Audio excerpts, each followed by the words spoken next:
नमस्कार, जनता टीवी देख रहे हैं आप। मैं हूं आपके साथ पूजा मोहन पांडे। बुलेटिन की शुरुआत करेंगे इस वक्त की हेडलाइंस के साथ में।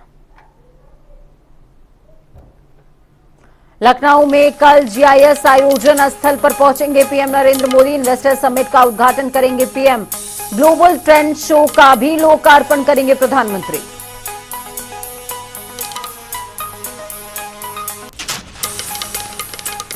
राजधानी पहुंचे ऊर्जा मंत्री एके शर्मा। ग्लोबल इन्वेस्टर समिट और G20 की तैयारियों का लिया जायजा। मंत्री ने की राजधानी को सुंदर बनाने के लिए कर्मचारियों और अधिकारियों की तारीफ।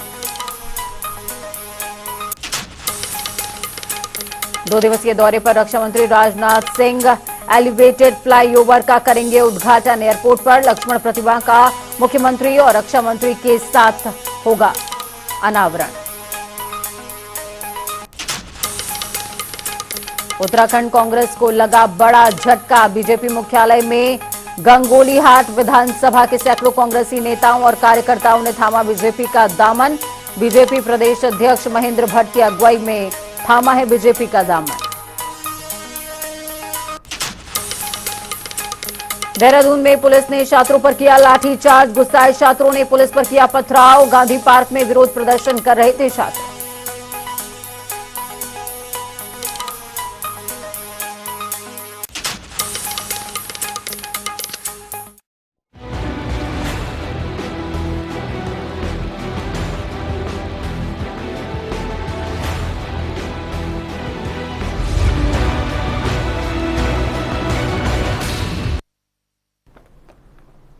तो चलिए खबरों की चर्चा विस्तार से करते हुए सबसे पहले बड़ी और अहम जानकारी आपको देंगे। बड़ी खबर सामने आ रही है इस वक्त की। बड़ी खबर, अहम जानकारी राजधानी लखनऊ से। लक्ष्मण की प्रतिमा का अनावरण होने वाला है। अमौसी एयरपोर्ट के बाहर ये प्रतिमा लगी है। सीएम योगी आदित्यनाथ और राजनाथ सिंह उद्घाटन करेंगे। मूर्तिकार राम सुतार ने ये प्रतिमा बनाई है। 12 फीट ऊंची है लक्ष्मण की प्रतिमा। 6 फीट ऊंचे पेडेस्टल पर लगाई गई है प्रतिमा, जिसका वजन 1.5 टन के करीब बताया जा रहा है।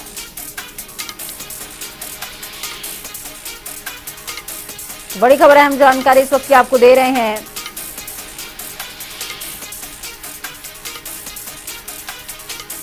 चलिए ग्राउंड जीरो का रुख करते हैं। टीएन मिश्रा हमारे साथ में ग्राउंड जीरो से लाइव जुड़े हुए हैं। टीएन मिश्रा, क्या कुछ अपडेट है ग्राउंड जीरो से? रक्षा मंत्री राजनाथ सिंह और मुख्यमंत्री योगी आदित्यनाथ दोनों ही लक्ष्मण जी की मूर्ति का अनावरण अब से कुछ ही देर के बाद करने वाले हैं।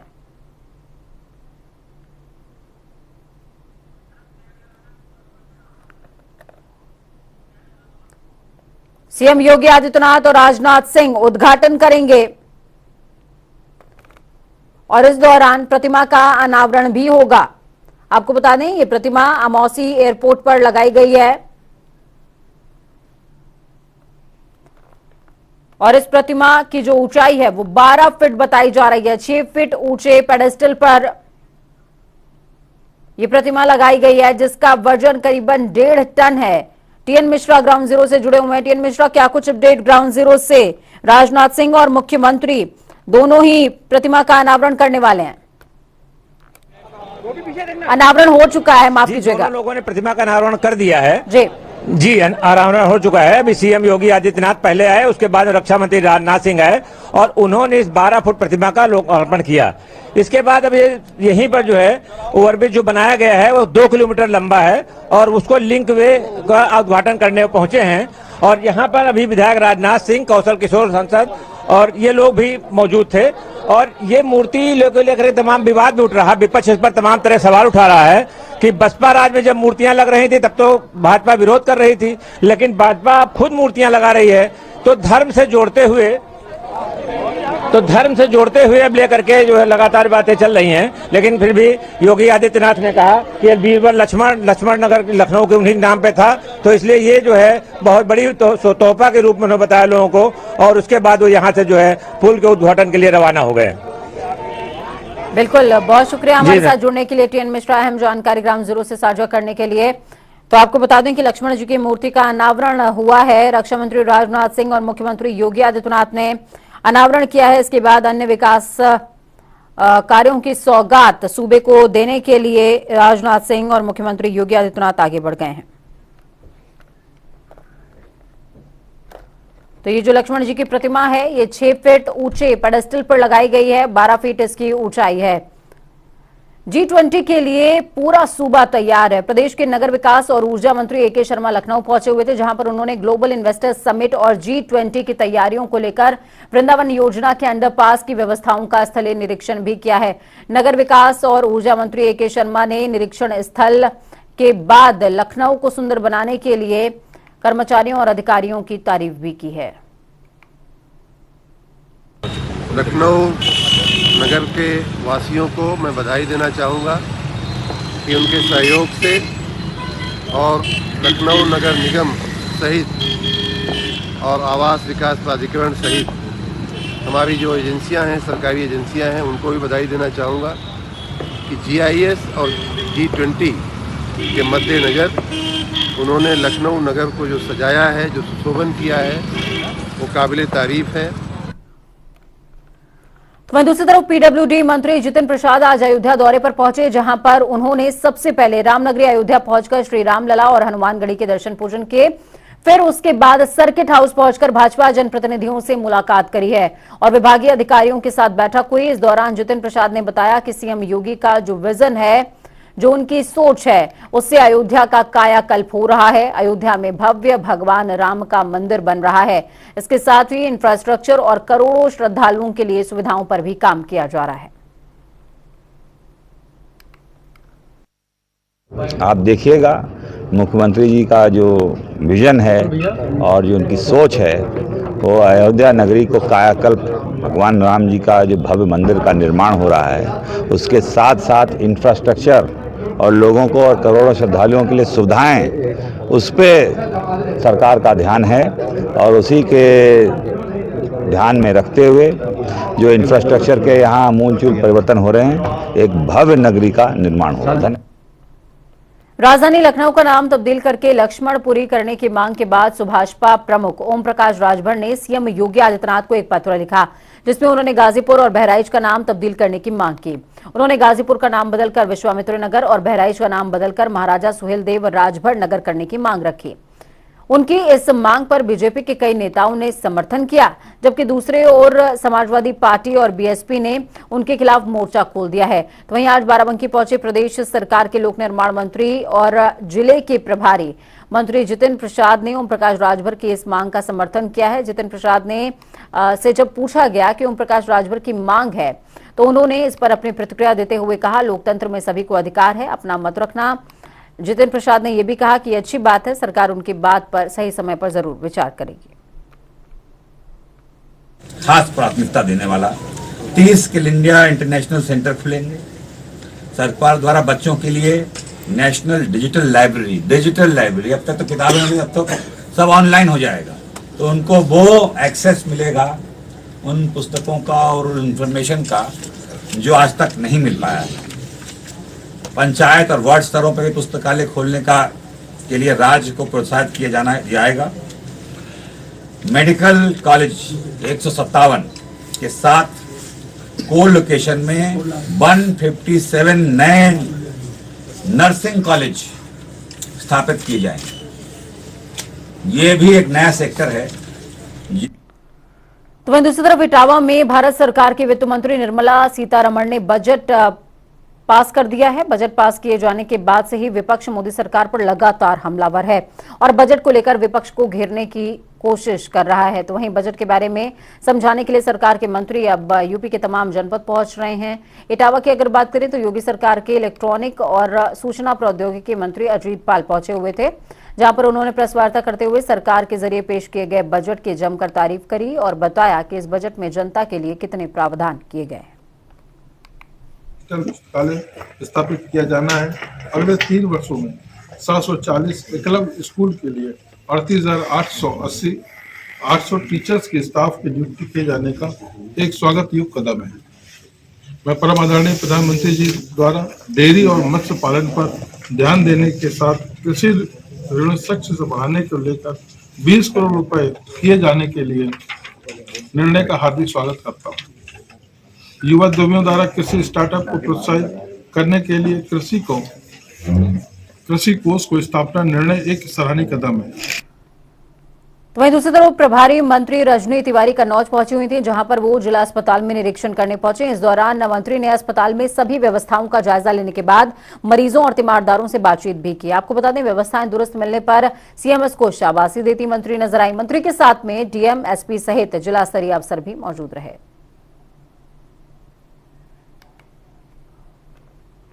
जिक्र करेंगे गोरखपुर का, जहां पर भाजपा सहित हिंदूवादी संगठनों ने राहुल गांधी के सीएम योगी आदित्यनाथ पर अभद्र टिप्पणी करने के विरोध में टाउन हॉल में गांधी प्रतिमा पर हवन करते हुए शुद्ध बुद्धि यज्ञ किया है। इस दौरान दर्जा प्राप्त राज्य मंत्री विभाद्र चंद कौशिक, सोमनाथ सिंह और कई कार्यकर्ता पदाधिकारी मौजूद रहे। इस दौरान विभाद्र चंद कौशिक ने मीडिया से बातचीत करते हुए बताया कि कुछ दिन पहले राहुल गांधी ने मुख्यमंत्री योगी आदित्यनाथ को ढोंगी कहा था, अभद्र टिप्पणी की थी। हम सब गोरखपुर के रहने वाले हैं और नाथ संप्रदाय पूरे भारत में नहीं बल्कि पूरे विश्व में आस्था का केंद्र है, इसलिए हम सब राहुल गांधी के खिलाफ प्रदर्शन कर रहे हैं। साथ ही ये भी कहा कि योगी आदित्यनाथ 5 बार से गोरखपुर लोकसभा के सदस्य रहे हैं और वर्तमान में विधानसभा शहर के सदस्य हैं। कांग्रेस के लोग विकास के विरोधी हैं और उत्तर प्रदेश में योगी का विकास उनको अच्छा नहीं लग रहा है, रास नहीं आ रहा है कि वो जो है और उनकी कोई आज गंभीरता से नहीं लेता है। इतने बड़े पदों पर रहने के बाद भी कांग्रेस पार्टी आज बिल्कुल शून्य की ओर जा रही है और लोग तो ये कहने लगे हैं कि अगर भाजपा को जिताना है जिस राज्य में, वहाँ राहुल गांधी से प्रचार करवा दीजिए, भाजपा अपने आप जीत जाएगी। आप लोग चैनल के लोग हैं, हम लोग भी चैनल देखते हैं। 3 दिन से लगातार केवल एक रट लगाए हैं, वो भी फर्जी रट, अडानी अडानी अडानी, जबकि उसका कोई मतलब नहीं है। एसबीआई ने कह दिया।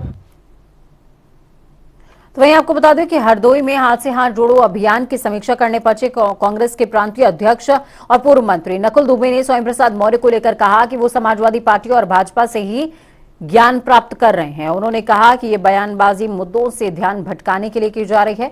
नकुल दुबे ने डिप्टी सीएम केशव प्रसाद मौर्य के ट्वीट पर पलटवार करते हुए कहा कि स्वयं प्रसाद मौर्य अपनी ही विधानसभा हार गए, वो यात्राओं पर कमेंट करने योग्य नहीं है।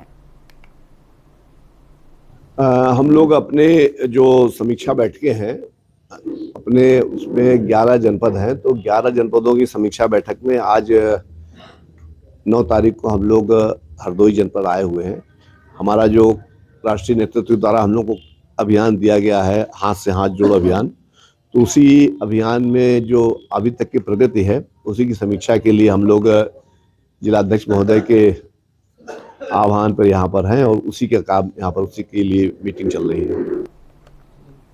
G20 सम्मेलन की तैयारियों को लेकर आगरा नगर निगम और ललित कला संस्थान ने मिलकर कमिश्नर कार्यालय के सामने वेस्ट टू वंडर पार्क बनाया है। कभी यहां गंदगी का अंबार हुआ करता था, लेकिन अब यहां कबाड़ से बनाई गई मूर्तियां और कलाकृतियां लोगों के लिए आकर्षण का केंद्र बनी हुई हैं।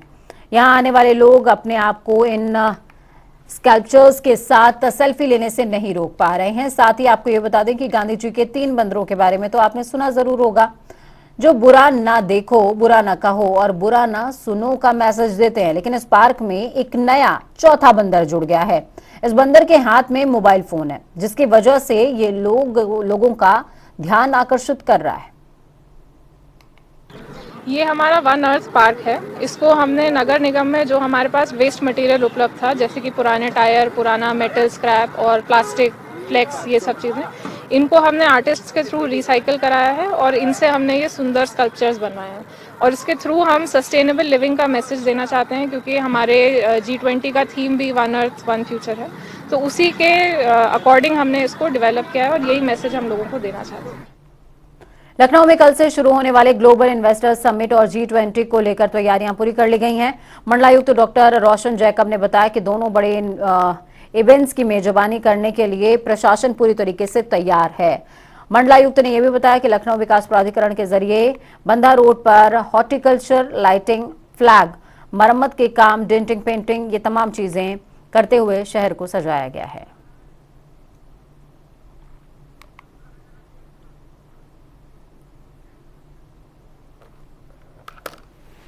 तो तो G20 को लेकर के लखनऊ पूरी तरीके से तैयार हो गया है, सज गया है। कल ग्लोबल इन्वेस्टर्स समिट को लेकर आज की तैयारियां पूरी हो चुकी हैं। तो वहीं दूसरी तरफ बढ़ती धांधली के विरोध में प्रदेश भर में युवाओं का प्रदर्शन जारी है। सड़कों पर उतरी आक्रोशित युवाओं की भारी भीड़ के चलते कई जगहों पर ट्रैफिक जमा हो गया।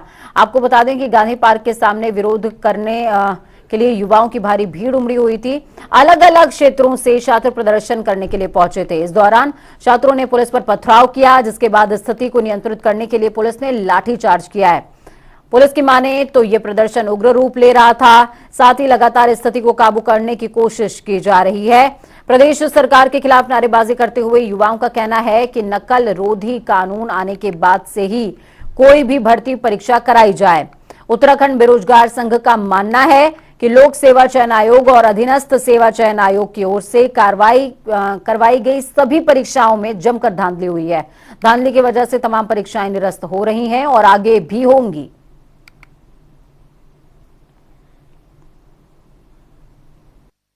इस तरीके से कल गांधी पार्क में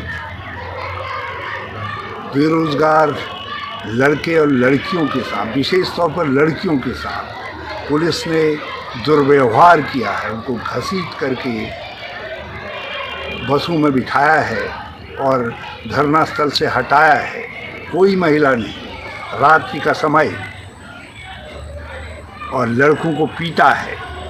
ये जघन्य अपराध है। लगातार प्रदेश में हो रहे भर्ती घोटालों से नौजवान नौयुवतियां परेशान हैं और SSSC भर्ती घोटाले के बाद पुलिस भर्ती घोटाला, पटवारी पेपर लीक मामला, JEE की भर्ती घोटाले में जिस तरीके से हाकम सिंह और मुख्य आरोपी की जमानत है, उससे जो हमारे जांच एजेंसियां उन पर लोगों का भरोसा टूटा है। मैं प्रदेश के युवाओं से अपील करता हूं कि धैर्य रखने की आवश्यकता है।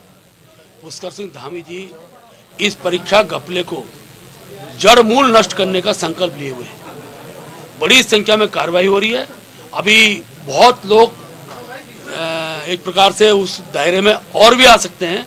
उसके लिए जो एजेंसी है वो काम कर रही हैं और मैं विश्वास दिलाता हूँ बहुत जल्दी परीक्षाएं होंगी। उसका कैलेंडर जारी हो चुका है और थोड़ा धैर्य रखने की आवश्यकता है। और युवाओं को मैं विश्वासपूर्वक कह सकता हूँ अब जो परीक्षाएं होंगी वो पारदर्शी होंगी। अभी तक जो कांग्रेस ने परीक्षा में धांधली से लेके हर क्षेत्र में भ्रष्टाचार का जो पेड़ लगा रखा था उसको जड़ मूल नष्ट करने का काम पुष्कर सिंह धामी जी कर।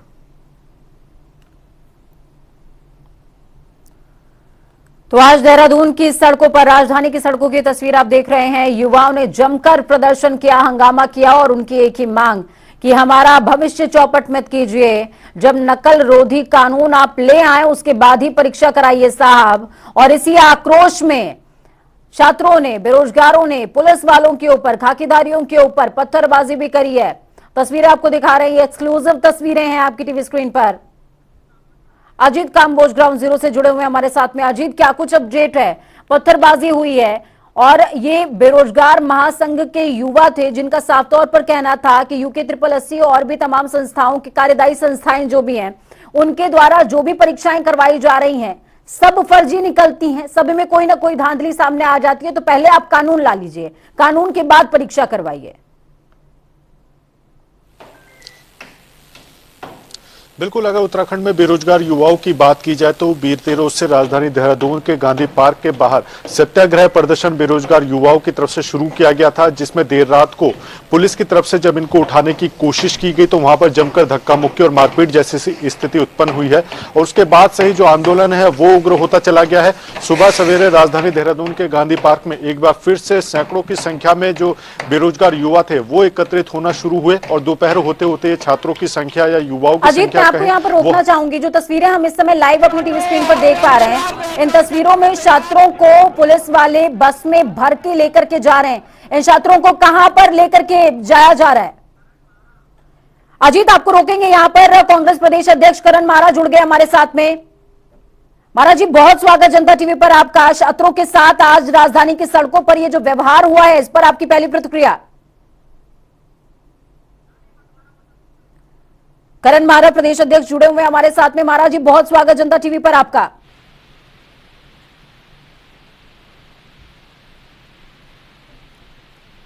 चलिए, हमारी कोशिश होगी कि उनसे संपर्क हमारा फिर से जुड़े। तो ये लाइव तस्वीरें आपको दिखा रहे हैं, आपकी टीवी स्क्रीन पर लाइव तस्वीरें हैं। करण मारा जुड़े हुए हैं हमारे साथ में, प्रदेश अध्यक्ष हैं कांग्रेस के। मारा साहब, बहुत स्वागत है जनता टीवी पर आपका। जी नमस्कार। मैं आपसे समझना चाहूंगी, आज राजधानी की सड़कों पर जिस तरीके से बेरोजगार युवाओं के साथ प्रशासन की बर्बरता देखने को मिली, इस पर कांग्रेस की पहली प्रतिक्रिया क्या है? देखिए, बहुत ही गलत हो रहा और ये आक्रोश एक दिन का नहीं है। SSSC भर्ती घोटाला, पुलिस भर्ती घोटाला, सचिव भर्ती घोटाला, पटवारी पेपर लीक, उसके बाद ए और जेई का भर्ती घोटाला सामने आया। साथ में संजीव चतुर्वेदी और संजीव कुमार नाम के 2 गोपन के अधिकारी इसमें गिरफ्तार हुए, जो बहुत ही अपने आप में गंभीर है। 3 अधिकारियों में से 2 अधिकारियों की गिरफ्तारी होना। और छोटी सी मांग हमारे बच्चों ने रखी थी। उन्होंने ये कहा था कि क्योंकि गोपन में संजीव चतुर्वेदी की गिरफ्तारी हुई है और संजीव कुमार की हुई है, इनके रहते हुए ही मेंस का पेपर सेट हुआ है, इसलिए पेपर को अभी ना किया जाए जब तक जांच पूरी नहीं होती। क्योंकि ये पेपर भी अगर लीक हुआ तो लोगों की 18-18 घंटे की जो पढ़ लिख कर जो मेहनत करते हैं उस पर पानी फिर जाए और लोगों का मनोबल पहले ही टूटा हुआ है। लेकिन उस बात को सरकार सुनने के लिए तैयार नहीं है। कल शांतिप्रिय ढंग से शाम को कुछ महिलाएं और कुछ नौजवान हमारे इस धरने में बैठे थे गांधी पार्क में, उनको बर्बरता से शाम को भी उनको मारा गया, उनको उठाया गया और जो महिलाएं थी उनको एक सवाल मेरा और है आपसे। महेंद्र भट्ट जी की भी बाइट चल रही थी थोड़ी देर पहले, उनका बयान है साफ तौर पर कि कांग्रेस का रोपा हुआ पेड़ था जिसका हम समूल नाश कर रहे हैं, और छात्रों से उन्होंने बोला है विश्वास रखिए।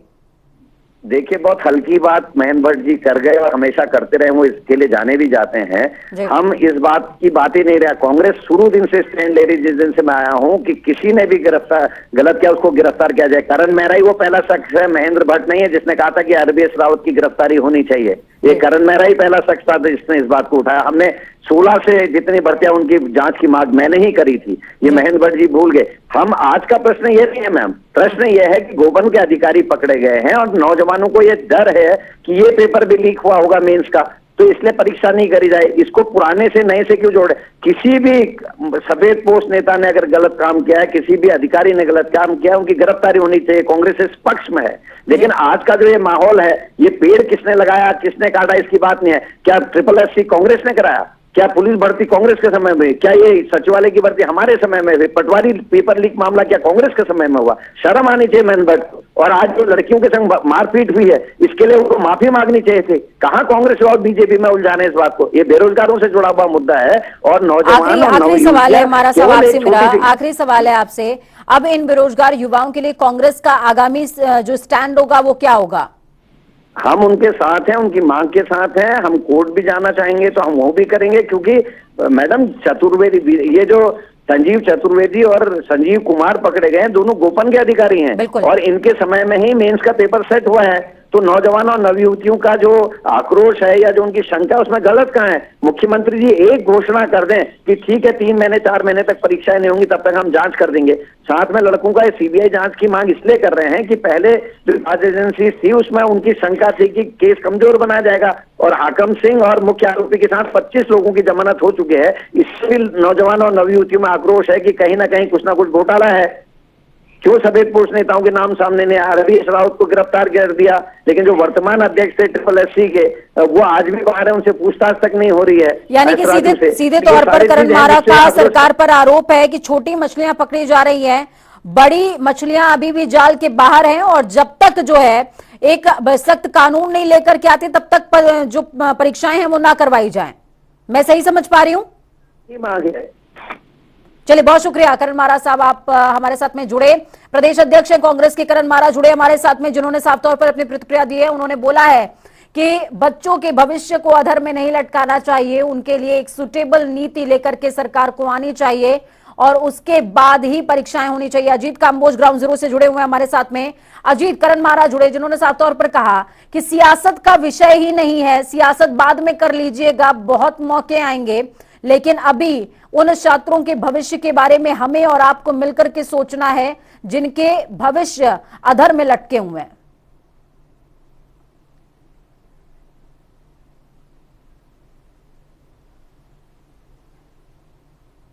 अजीत जुड़े हुए हैं हमारे साथ में। अजीत, आप तक मेरी आवाज पहुंच पा रही है? जी, की बात की जाए तो उन पर शुरू से इसका इंतजार है कि जो लगातार भर्ती परीक्षाओं में पेपर लीक हो रहे हैं और एक के बाद एक बड़े अधिकारी इसमें निकलकर सामने आ रहे हैं, तो क्यों ना सभी भर्ती परीक्षाओं की हाईकोर्ट की सिटिंग जज या सीबीआई से जांच करा दी जाए। और ये कुछ मामलों को लेकर बेरोजगार युवाओं का जो प्रदर्शन था वो बीते रोज से जारी था, जो आज उग्र हो गया, जिसमें पथराव हुआ है, लाठीचार्ज हुआ है। तो कहीं ना कहीं अब आंदोलन और उग्र होता हुआ नजर आ रहा है। और अभी की जो ताजा तस्वीरें हैं, पुलिस ने सभी की अरेस्टिंग यहाँ पर शुरू कर दी है और जो सूचना आ रही है पुलिस के सूत्र बता रहे हैं कि सभी को या तो पुलिस लाइन लेकर जाया जाएगा या फिर जो यहाँ पर जिला कारागार है कुद्दोवाला सहसपुर के पास, वहाँ पर सभी बेरोजगार युवाओं को लेकर जाया जाएगा। तो साफ है कि पुलिस इस उग्र आंदोलन को रोकने की कोशिश जरूर कर रही थी और सुबह से ही मान मनोबल का दौर भी चल रहा था, जहाँ पर डीएम, एसएसपी, डीआईजी सभी लोग पहुंचे, लेकिन जो युवा थे वो सीबीआई जांच से क्रम पर मानने को राजी नहीं थे। और सीधे तौर पर तो कुछ ही देर पहले जो बेरोजगार संघ के अध्यक्ष हैं बॉबी पवार, उन्होंने भी एक अपना वीडियो मैसेज जारी किया था जिसके अनुसार देर रात तक आंदोलन चलाने की बात कही गई थी। लेकिन अब पुलिस ने सभी की अरेस्टिंग कर ली है, सभी को बस में बैठाया गया है। जो तस्वीरें सामने आई है, उग्र हुआ है प्रदर्शन, पथराव में कितने लोग घायल हुए हैं यह भी तस्वीरें बयां कर रही हैं कि काफी लोगों को चोटें आई हैं। पुलिस पर पथराव हुआ है, पुलिस की तरफ से लाठीचार्ज हुआ है, तो दोनों ही तरफ से कितने घायल हैं इसकी जानकारी अभी क्लियर नहीं हो पाई है। लेकिन इतना जरूर है कि आंदोलन को खत्म करने के लिए अब पुलिस भी एक्शन मोड में है। चलिए, बहुत शुक्रिया अजीत हमारे साथ जुड़ने के लिए, अहम जानकारी ग्राउंड जीरो से साझा करने के लिए। अजीत काम्बोज जुड़े जिन्होंने बताया किस तरीके से ग्राउंड जीरो पर प्रशासन और बेरोजगारों के बीच में नोकझोंक हुई और ये नोकझोंक लगातार आक्रामक रूप धारण करती नजर आई है। देहरादून सचिवालय का जिक्र करेंगे, जहां पर मुख्यमंत्री पुष्कर सिंह धामी ने जोशीमठ मुद्दे को लेकर के आपदा प्रबंधन विभाग और वरिष्ठ अधिकारियों की विस्थापन और मुआवजे की स्थिति जानने को लेकर आपातकालीन बैठक बुलाई है। हालांकि आपको यह भी बता दें कि प्रधानमंत्री कल जो है पीएमओ में कल बैठक होने वाली है जोशीमठ मुद्दे को लेकर के। नगर में भूधसाव से दरारें पड़ने का सिलसिला फिर से शुरू हो गया है। 2 दिन पहले सिंहधार वार्ड के कुछ मकानों में हल्की दरारें आई थी, जबकि कुछ पुरानी दरारें बढ़ गई हैं, जिससे क्रैकोमीटर भी चटक गए हैं, टेढ़े हो गए हैं। वहीं अब मनोहर बाग वार्ड के खेतों में पुरानी दरारें बढ़ने लगी हैं, खाई की तरह नजर आ रही हैं ये दरारें, जिनसे जिन्होंने लोगों को चिंता में डाल दिया। आपको बता दें कि 10 फरवरी यानी कि कल जोशीमठ के मुद्दे पर पीएमओ मीटिंग करने वाला है, जिसके चलते एनडीएमए और पीएम मोदी की बैठक से पहले सीएम धामी ने यह आपातकालीन बैठक बुलाई है। वक्त यहां पर छोटे से ब्रेक का, ब्रेक के उस पार खबरों का सफर लगातार जारी रहेगा। बने रहिए जनता टीवी के साथ, क्योंकि हमें आपकी ताकत, अपना और अपनों का बहुत ज्यादा ख्याल रखिए। नमस्कार।